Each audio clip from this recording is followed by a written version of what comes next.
You're listening to Short Inspirations from Ralph. Truth Decay, Part 3. Some of you may remember pen pals.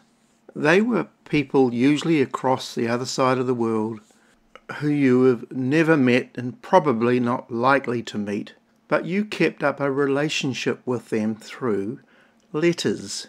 You would write, a physical letter with pen and paper. You would go off to the nearest post box and deposit your letter, maybe containing a photo, to your pen pal. And your letter would make its way across the world, let's say from New Zealand to the UK, and take maybe, 6 weeks, 2 months to get there. And you would eagerly await near your letterbox for a reply from that person.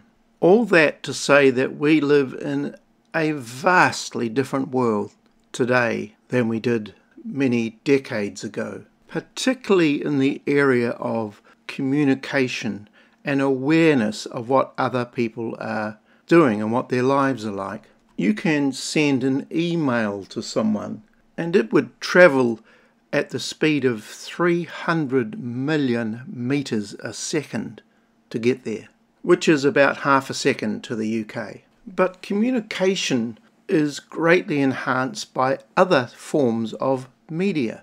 Television news and reports and forums. Social media is epidemic in our world. Podcasting like this one. I can create this and get this out to you in a very short time. Now, while there is this massively positive side to these forms of communication and awareness, for example, the spread of the gospel of Jesus Christ is greatly enhanced via technology and the internet, there is also an incredibly dark side to this. Humankind are now greatly vulnerable to every ideology and agenda and whim that would try to push itself, because these things are sweeping across our globe more and more as the days go by. I grew up in a world where you would watch, for example, the television news and you would largely believe what you heard and saw. But now, according to surveys, trust in the media and the news is at an all-time low. Google it yourself to find the surveys on this. And the problem is that truth itself is being smothered and drowned by these ideologies and half-truths, and often lies. This is because news and information can be filtered so that the picture presented is a long way from the actual real picture. Now, this is not necessarily a new trait amongst mankind, but it has in recent decades been enhanced.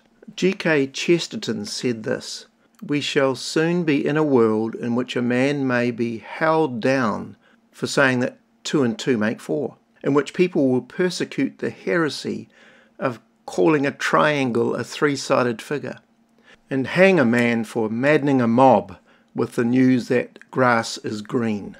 Winston Churchill said, "A lie gets halfway round the world before the truth has a chance to get its pants on." In 2015, a survey was conducted amongst journalists to ask what was their most important roles or tasks.